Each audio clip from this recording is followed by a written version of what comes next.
Well, anyway, welcome to Property and Paper Live. My name is Dawn Rickabaugh, and I'll be your host or hostess, I guess that's how I'm supposed to say it, of this call. If you've never been here before, welcome. My website is notequeen.com. And we talk about where property meets paper, where the real estate business and the note business come together is at seller financing. So that's why I'm always talking about owner financing in notes, because a note is born out of a seller finance transaction. And if we can be good at knowing the discounted market for notes, and if we can even help those notes be born, I sometimes like to say, I like to be the note midwife to help that little baby note get born in a way that makes it worth holding or selling. And I can create a lot more opportunities and solutions in the real estate world just by knowing well the discounted market for notes. So that's the piece we're really trying to pull together here. So what I'd like to do is, before I get going, I always just have to tell you guys, because I care about whoever's listening, the few people that listen in on to me yakking my jaw. I just want to remind you that you need to have some preparations. If you haven't already, make sure you can survive for at least 1 month if you couldn't go to the store or you couldn't order anything online. Okay, it's just in these times, it's just not a bad idea. Okay, even a simple windstorm can take power down for a week. So preparation is really important in my mind. So if you get nothing out of today, I want you to have that good tip. That's probably one of the best investments that you can make in yourself. The other thing is, if you're listening on the podcast or YouTube, please subscribe. And even better, if you'll come over to notequeen.com and sign up. There's lots of free little bonuses for you when you do sign up, and you get direct links to the Zooms and all sorts of messages that don't go out on social media necessarily. So I would love to have you come over and become a citizen of the realm, so to speak, if that calls to you. And so we're going to talk about anything having to do with real estate and the note business. Particularly, I love seller financing. And I have a couple of things that I could bring up. But first, I really want to know, are there any questions or scenarios that anyone has, hot potato questions or something that they want to talk about today? If you do, please chat and Axel will interrupt me. Anyway, I was just going to do a follow-up on, that deal we talked about last month. So it seemed like, remember the gal that, the borrower that didn't know how to sell her house, and we ended up getting her a lot more money. There was a little bit of roller coaster drama with that. Some title issues that came out of nowhere, and I thought, oh no, after all the work we've done, I don't want to have to foreclose to clear up title. But I ended up digging around and being able to get it to where the title company felt comfortable closing the deal for us. So that actually closed, and yes, she did end up with $40,000 more than she would have got before I got involved. And so that actually, when that works out, that's nice. And I did end up making an extra, not $20,000 like I thought, but $15,000. That's really good. Like, I feel good that I got paid well and for my time and energy, and created a great outcome for her. So I just wanted to tell you that was a happy story, even though I thought it might have been a sad one. And then, I sent out, this week I foreclosed on another property. This borrower, I couldn't get them to cooperate whatsoever. It was yes, no, and it was like, oh my goodness. Actually, I had two go to foreclosure this week. That was in Dallas, Texas, and one got bought at trustee sale, and the other one didn't. And I actually, it's kind of a bummer. It brings up a point where you have to rely on, you get your BPOs. I got 2 or 3 BPOs, broker price opinions, because before it goes to trustee sale, you have a chance to tell the trustee what you want your opening bid to be. So I was, I really actually suffered along in this one a lot longer than I should have. The buyer would pay on and off, and it's a mom with little kids. So it's kind of like, it's that tough one where it's just hard. And I ended up getting this note in a lawsuit that I prevailed in, and I got a few notes, actually, the remainder portions. So the collateral was not great. A lot of these were just not the best collateral, but I thought I was really well positioned. But by the time I just said, okay, enough is enough, she'd pay, we'd talk, and then as soon as we're not talking every month, she quits paying, and it's just one of those things. And I'm like, I really want you to stay there. In fact, the guy I got the note from kept trying to foreclose on her, and I was trying to keep her in her home. So it was really kind of a bummer I have to put the hat on of being the person who's foreclosing. But taxes got terribly behind, and, now I'm starting to have to pay for those. And, actually, I really didn't want the property back. So I kind of I don't know if I made a mistake, but let's just say you can only make a decision as good as your information is. So I had 3 BPOs that were giving me an idea. I was talking to people and the agents in the area. What do you think this will sell for? Well, it didn't. I reduced my bid. I was technically owed $72,000 on this note, but I said, well, I've been told that it'll for sure sell for this amount. So I deducted property taxes. I dropped my bid, and then even a little bit more because I go, I really don't want this property back. So in hindsight, we see that I should have dropped my opening bid lower than I did, clearly, because now that I'm on title, I've got to pay all the property taxes, get that cleared up. I've got to secure the property, and it's just part of the business, but I actually really didn't want to. So that's a lesson that I've learned. It's like, if in doubt and you really, really just don't want to deal with it, it's like, drop that opening bid. Don't get, don't get greedy. So anyway, so that's why I threw out that email and say, you know what? That's why I said, anyone in Dallas want to partner with me on this or just buy it from me? So anyway, I've had a few people email me, and we'll see what happens.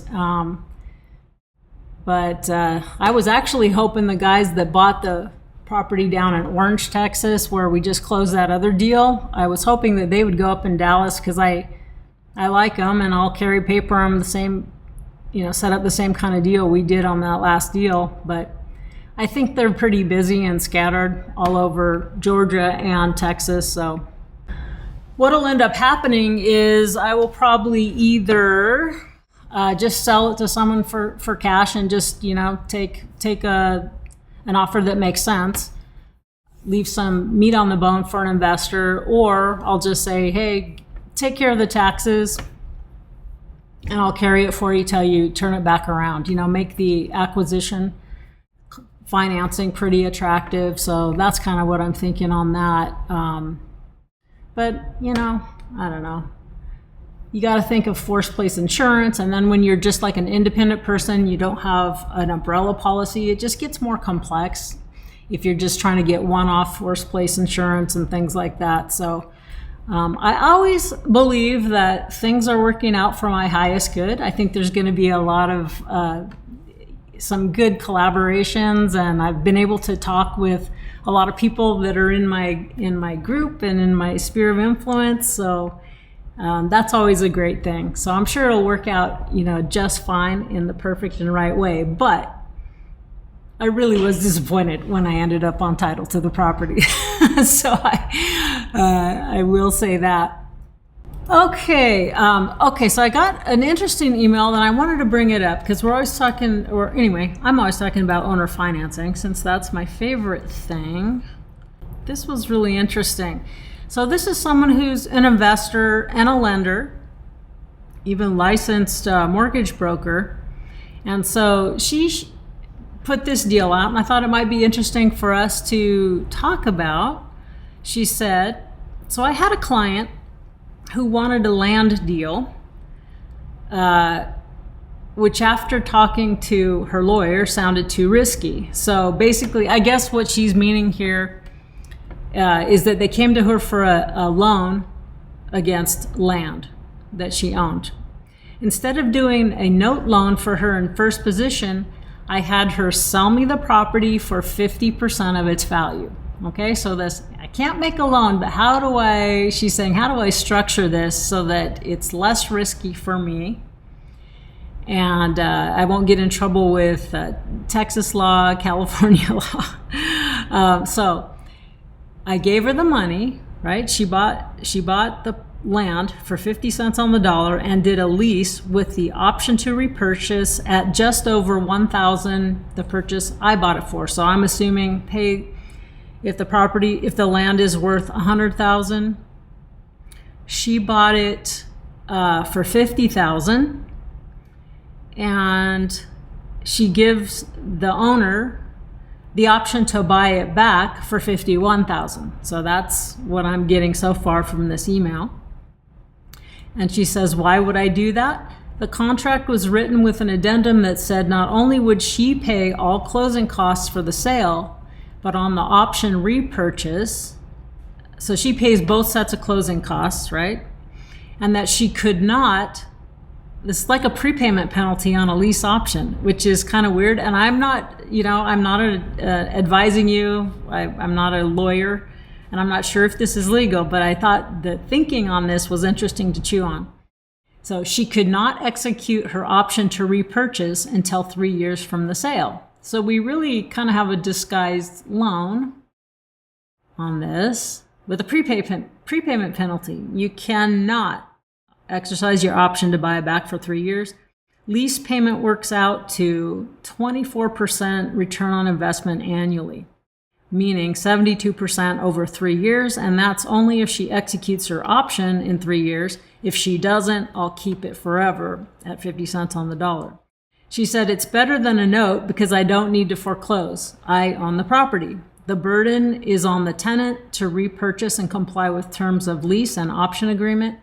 And I think I'm onto something here. The litigious nature of California is such that you have to cover your arse, and foreclosures are a weird dynamic right now. The government is making it difficult to take back real estate on a defaulted mortgages. Why? And she goes on and on and on. But what do you guys think of that? Anyone want to just unmute? And what do you think about that idea? You don't feel comfortable making a loan, even if you are a licensed mortgage originator? Would you do this deal this way? Go ahead. Absolutely. Robin, is that you? Oh, hey. Yes, I'm so new at this. I don't feel like I have. I did. I think that's an amazing way of thinking. I'm too new to really comment on all of the parameters of it, so I'm waiting to hear from y'all. But what a creative idea. Yeah. It's getting harder to get your property back before some really tragic things can happen, either in court or actually to the property. Hey, Don. Yeah. I have Diane. She raised her hand. Oh, yeah. Go ahead, Diane. Thank you. I'd like to go back to the person who took half the property. Mm-hmm. So the way she was making her return is collecting like lease payments from the other half owner. And so being that that's California and I owned an escrow business there, I would bet that that woman, if she, had any kind of savvy and chose to get an attorney, she could say, I only own half the property, but I'm paying a lease payment that would be total. And so I would think they would determine that usury, and I bet you they'd do grief to the. So she, if she trusts the person she's in deal with, other than that, I'll bet you she could get burned on that interest. Thank you for bringing that up, because I actually forgot. When I emailed her back, I said, hey, you know what? That's a great thing. I like how you're thinking, and it makes sense. But I said, for one thing, she doesn't own just half the property. She just owns an option basically to buy the property, but with, those lease payments. So yes, so it's a disguised mortgage. So yes, if you're absolutely right, it would look like usurious interest rate, but it's not on a primary residence. So, I mean, for sure you wouldn't do this with the consumer, right? After you for, and then you won't even let her, even if she could pay you off in 3 years, and it just gets a deeper hole. Yeah, especially if it was consumer or residential, or she was planning to build her dream home, like her primary residence on there, that would be especially dangerous in my mind. And thank you for the comments. I think David Kurtzman did a kind of deal like this in Southlake, if I'm remembering correctly too. And it worked out well for him. But I don't know if you want to come on later, Dave, or join the convo. That would be great. But the other comment, though, is she was assuming that because she did a lease option with a separate lease option with a separate lease agreement, she thought she was protected from ever having to foreclose. But it's not like she would have to foreclose, but that's not true anymore, because she could claim equitable interest, I bet, if she got the right attorney. So people think that, I'll never have to foreclose if I do a contract for deed, I do a lease option, a rent to own, something like that. They think that they're avoiding foreclosure, but in most cases, they're not. And because the buyer or the potential buyer who's, buying on some sort of installment basis, they have equitable interest. And so if they want to fight it, or a contingency fee lawyer in their town is doing a lot of marketing, they're going to take you to it. And a lot of, from what I gather, and I'm not an expert and can't speak, in detail about this, but there's Arizona case law that's being adopted by a lot of different states, and it's getting very, very dicey to do lease options, rent to owns, things like that. And don't, it might, you might want to do it, but don't function under the illusion that it will prevent you from having to foreclose if there's a default, because there's with the right legal backup, they can, these prosecutors would love to take you to task, because if you own property or you're a lender, you're all that's wrong with America, because, everything needs to be, I don't know, it's just a different political, economic conversation. But I'm a capitalist, so I'm not into community property, so that's where I land, not gonna lie. Yep, Bill, a sharp attorney will claim that the sale leaseback is a disguised mortgage, especially if the option price is fixed. You're absolutely right. So when I emailed her back, I just said, hey, it sounds like you have a good deal. I like the thinking outside the box, and you haven't really prevented yourself from potentially having to foreclose. So if I was going to do this, I would probably put it, and I don't like this for everything, but in some situations, if I was going to do something like this, I'd put it in trust, and I would use a third-party corporate trustee and third-party, servicing and all sorts of things like that. So to take it out of real property, even paper, it's just that everybody owns a beneficial interest in a trust with very clear guidelines. And so, there has to be a really compelling reason, I think, to add that layer of complexity, and it's not always justified, just my personal opinion. The climate for people with assets is getting dicey. I don't know, it's just the political bent. I'm probably going to offend people, but what's new, I guess. But it's really not. It's sort of a collective sort of consciousness, right? The landlords and the lenders are the bad guys, and the tenants and the borrowers are the good guys, and personal property rights, real property rights are being attacked everywhere you look. In fact, I was talking to a guy in the business just yesterday, and he was saying that he bought a note. He was having a nightmare, and it's in a very liberal state, and the judges and the attorneys are just like almost in collusion against him, and he's done a ton of these deals. I agree with you, Sue Ellen. It is an economic war, and if you are a average, you make $200,000 a year, and you own your own home and maybe in a few investments, I mean, you're the target. It's going to the elite that have everything and the serfs that own nothing. So it's really kind of quite a situation we have. But anyway, going back to this guy, he's bought tons of notes, non-performing notes that he likes quite well, which is not really, like you have seen, I had to foreclose on 2 or 3 properties already in the last couple of months, at least start the foreclosure.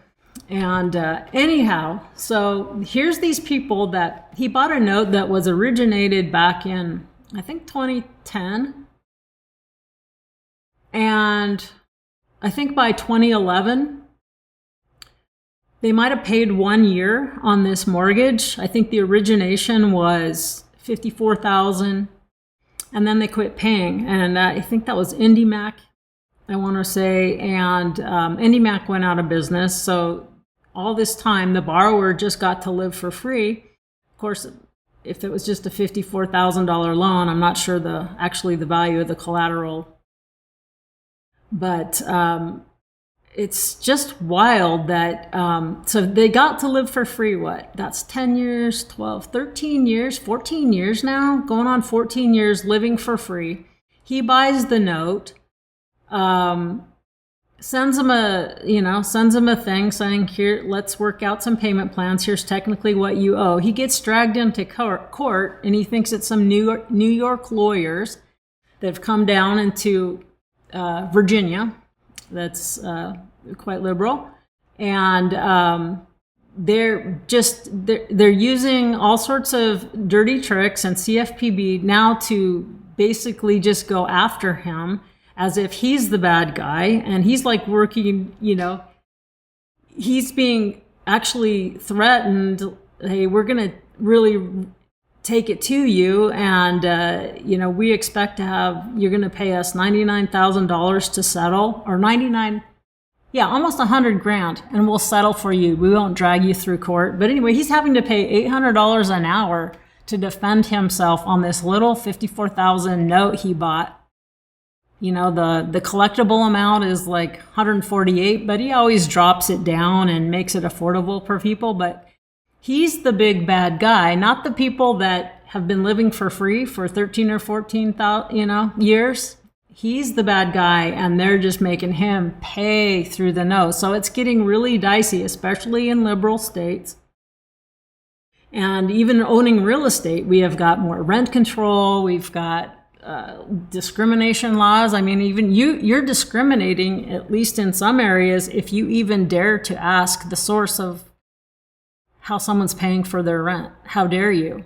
How dare you ask how they're going to pay rent? Let them move into your house. None of your business if they can pay and where they're getting their money. So I don't know. It's quite the racket. Absolutely, sadly.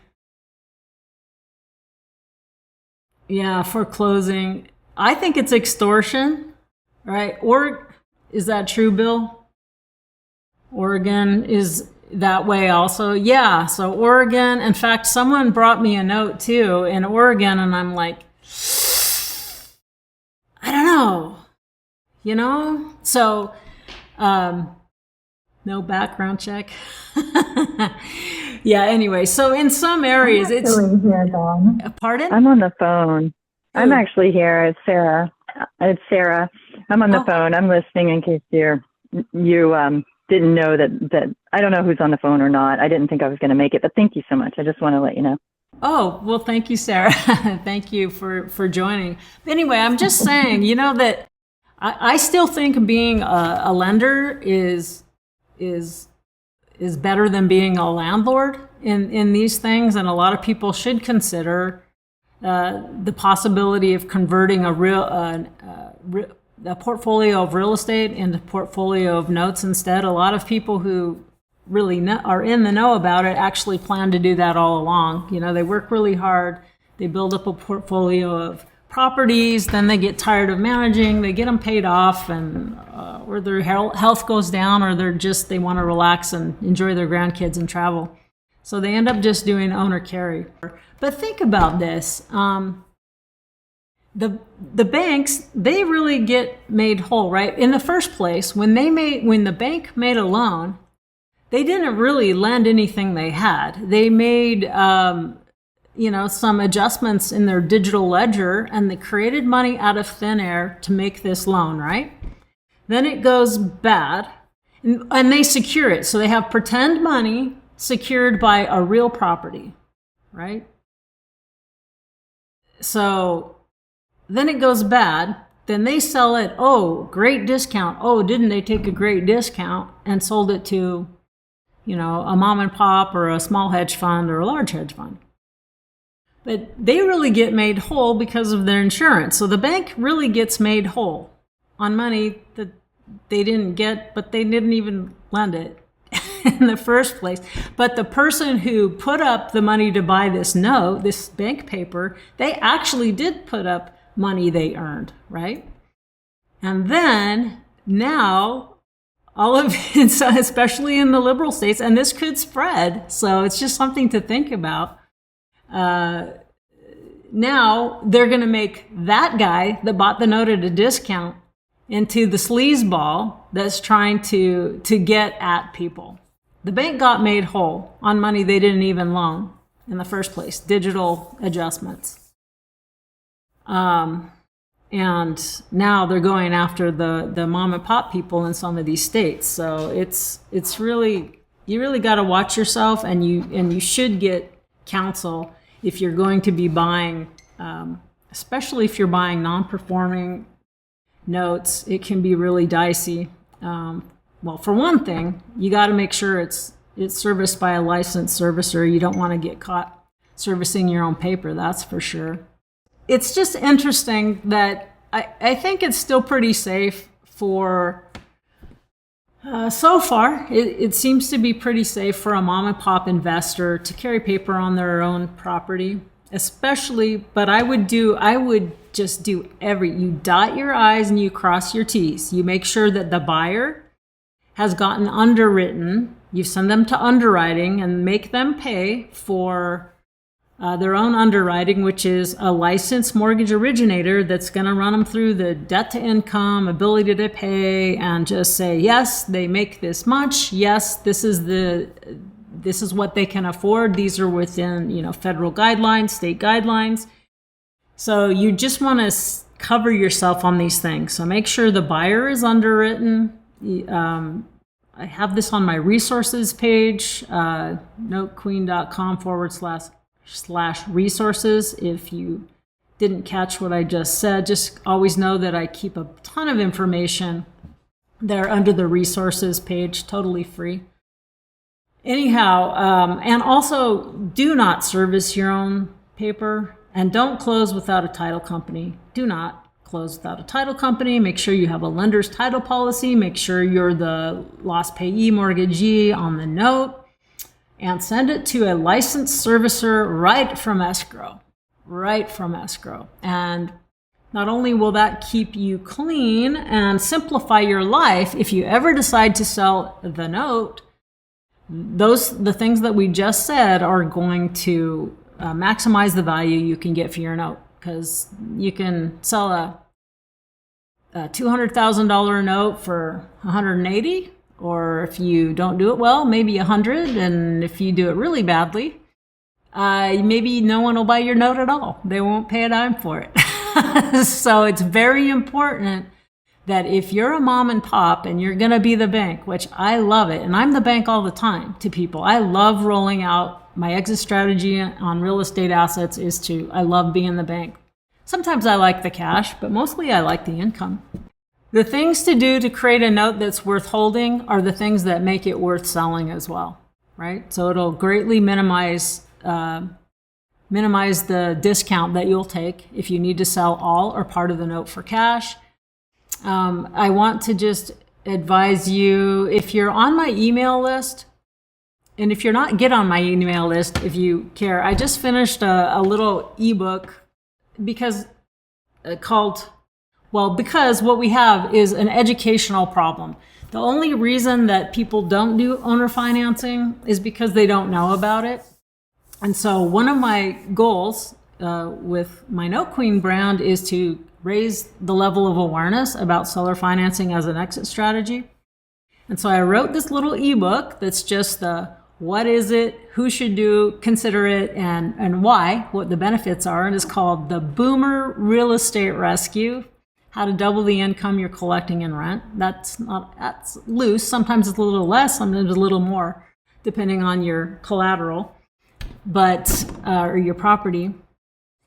So if you're on my email list, I want to get that to you guys for free. And I did a soft PS recently, but I'm going to do a main email blast about that. So if you want to get that, and I know you guys on this call, most of you know about owner financing. That's why you're already here in my world. But there's a whole lot of people who don't know about it. We need to get the word out, or maybe you're trying to buy other property, even if it's just your own primary residence, or you're an investor and you just want to pick up owner financed properties. I love that as an acquisition strategy, whether it's just my own home or investment properties. I haven't asked a bank for a loan in over 25 years. And I'll have a lot of people saying, oh, well, agents say, no, nobody does owner financing in this area. And I'm like, that's funny, because I bought a few properties in this area with owner financing. So anyway, if you're on my list, look for that. I'll be doing a blast in the next, sending out an email in the next few days about that. So look for that. 100% free to you guys, and just feel free to spread it around to anyone you think that could use it. Robin, come on. Okay, thank you. Yep. Where's my speaker? Can you hear me? I can. I sure can. Oh, good. Okay, so I'm new. Please bear with me. But I want to find a servicer for a new note I have now. So in my area, are there just like tons of them around, or? Are you're in Texas then?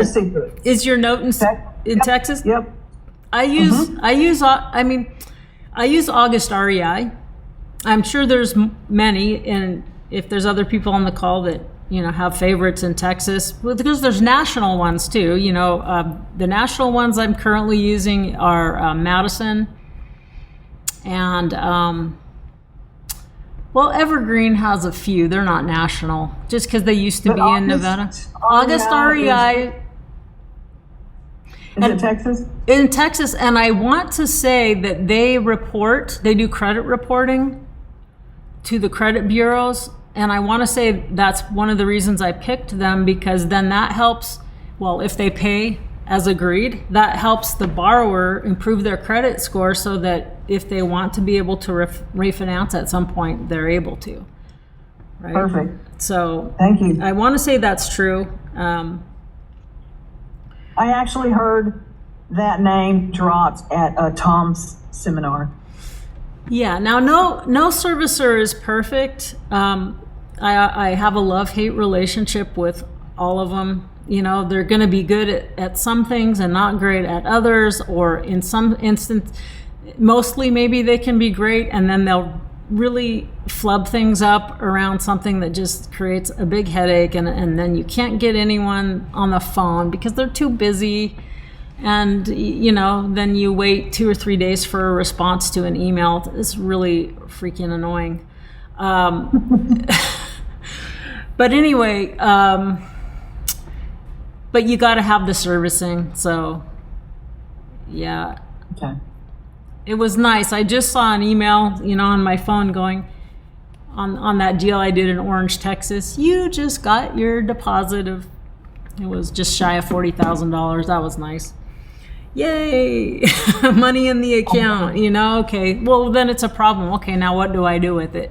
So it's a great thing to get paid off, especially if it's been a poorly performing asset, but then your next problem is, okay, what am I doing with it? How am I deploying it again? So who pays? Now, if it's a homeowner, Diane, so Diane is saying, do you have the borrower pay for the servicing or does the lender? I would say it's whatever the parties agree to. The safest thing to do, if you're the lender, if you're the lender and you are, there's an owner occupant, it's a consumer loan, you've got a family living in your property, I would do the safest thing, which is what the banks do, which is they don't charge borrowers for the servicing fee. The lender pays it. But in all the deals I've done, the seller, we just split it. I just split it. As when I'm the buyer, I just pay half. It's half and half. But if you want to do the safe harbor guideline, just do what the banks do. The banks, and it's usually 5%, 15-day grace period, 5% late fee, and no prepay penalty and whatnot. It doesn't mean if you're a mom and pop mortgage loan, you're not considered a mortgage loan originator. So you can put in, let's say, a lot of homeowners don't want to carry for 30 years, 20 years. So they'll put in a 5-year balloon. And in most states, I believe, and you have to check this, each state is different, but in most states that's allowed. It's not like a violation of lender laws. But I don't know. When I'm buying a note, though, if I get a note that's brought to me and there's a balloon on it to a homeowner, I know. I just figure if I'm going to buy that, I pretend that the balloon's not there, because unless I know there's a really compelling plan of how they plan to pay off at maturity. Because what if the bank loans aren't, if the market's bad for refinancing at the time there, I'm not going to go in front of a judge. You kidding me? The big bad lender going in front of the judge, and here's the poor borrower. I'm not going to foreclose on a homeowner. So if I buy that note, I'm pretending like the balloon's not there. I fully amortize it and see what I'll pay for it if I end up having to extend the loan full term at the same price. That's how I do it. Or I'll just buy a partial. I'll buy up to the balloon and let the note holder keep the balloon, see how it goes. So does that help, Diane? And everybody else? Thank you. Hey, Robin, yeah, thank you. And good for you having a note. You big bad, to you. You big bad note holder, you. No, it's horrible. They actually really got behind because he had a horrific car wreck that cracked his spine. Oh, no. It was horrible. It got through it, though. Got through it. Gotcha. Sue Ellen, it looks like there's an entity, little ghost in front of your picture. You've got your little imaginary friend with you on the call. Good deal. So do you try to stay in your local area, or do you go all over the country? Well, I like a lot of hyper-local things, especially for real estate, which is why I'm not, super keen that now I have a vacant property in a interesting metro area of Dallas.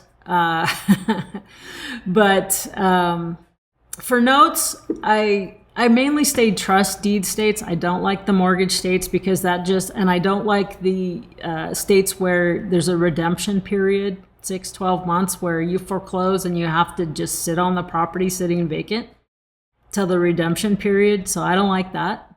So deed of trust states I'm just trying to minimize the chances. And now, especially after some of the conversations I've had this week, I'm like, I'm going to pay attention to how liberal leaning a state is.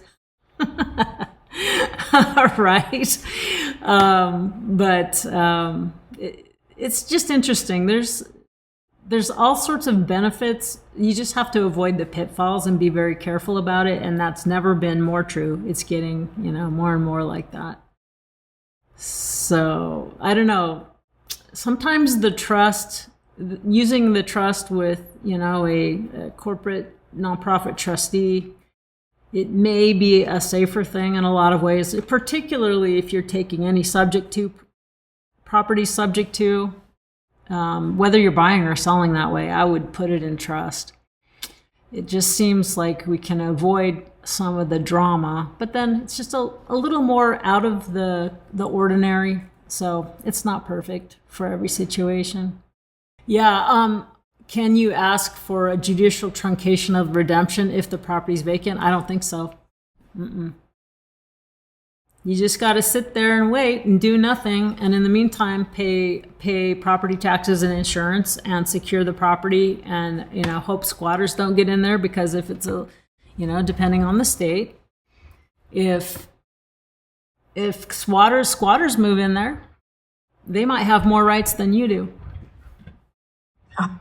Especially probably if they don't even, well, okay, I won't go there. I'm going to get in really big trouble. But if they don't even have the right to be in the country legally, they probably have more rights than you do. So I went there. All right. Hello? Yes. Hi. Hi. I'm new. I'm still relatively new to a certain degree. Welcome. When it comes to mortgage notes and also to the call. All right. So I bought a note. It was a land contract for deed. Mm-hmm. And both myself and the borrower, where we want to convert it, where it's not a contract for deed anymore. Yeah. Where it's owner finance. So I was just wondering, it's the first time that I'm doing that. Mm-hmm. Normally I just buy the note and just leave it as is.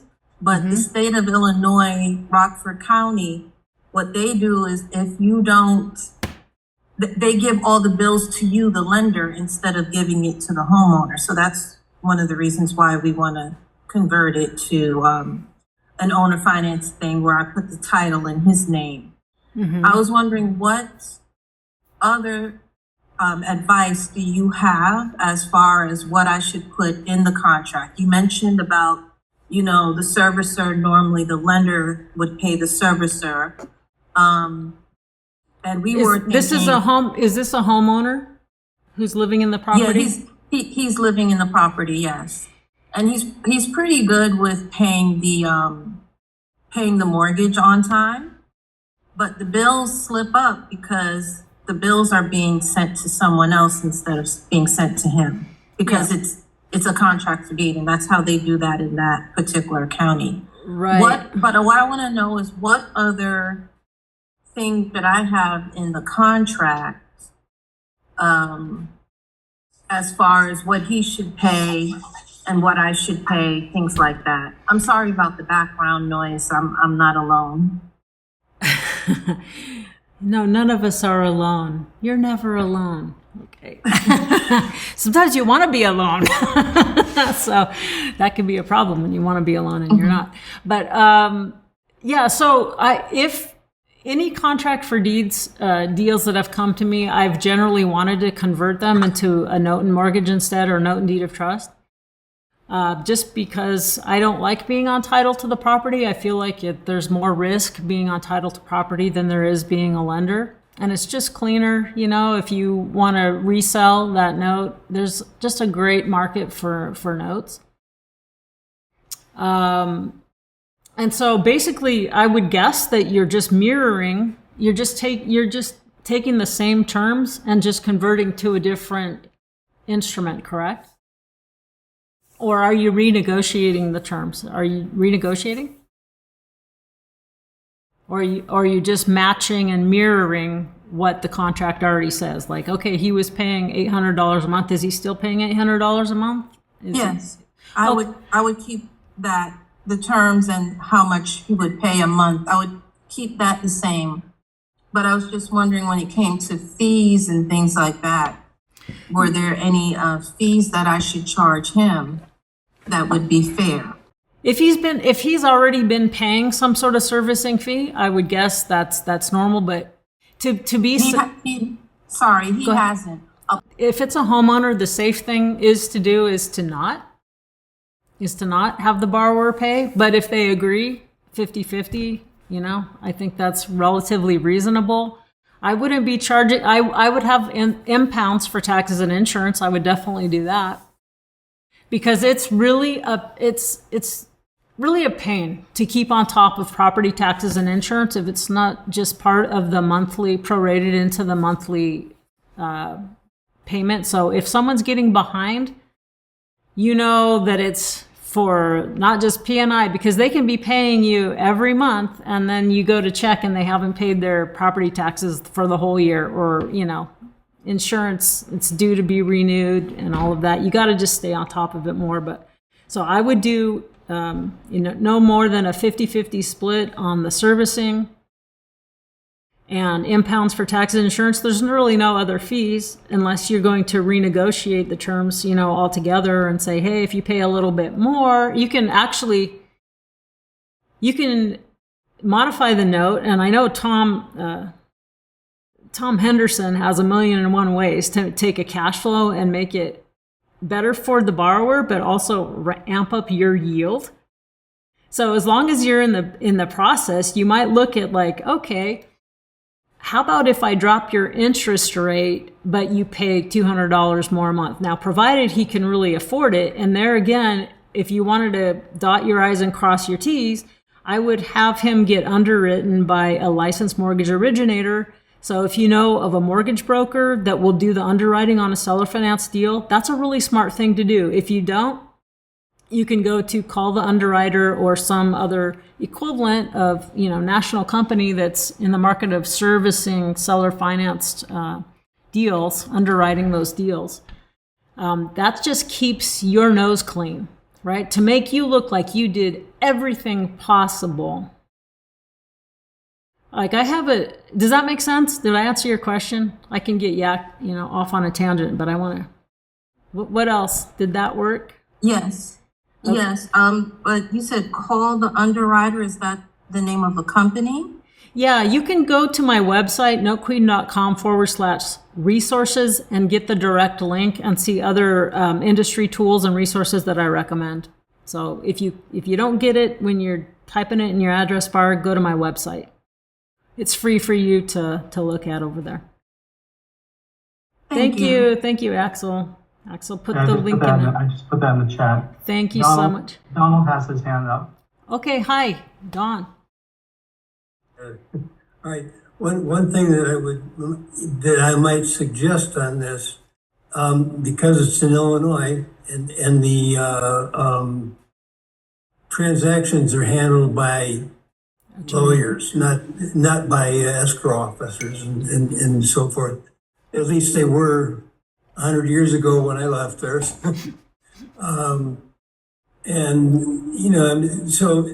it sounds like many of these questions were part of what should be done in negotiation. The attorney knows what to do in Illinois. Right. And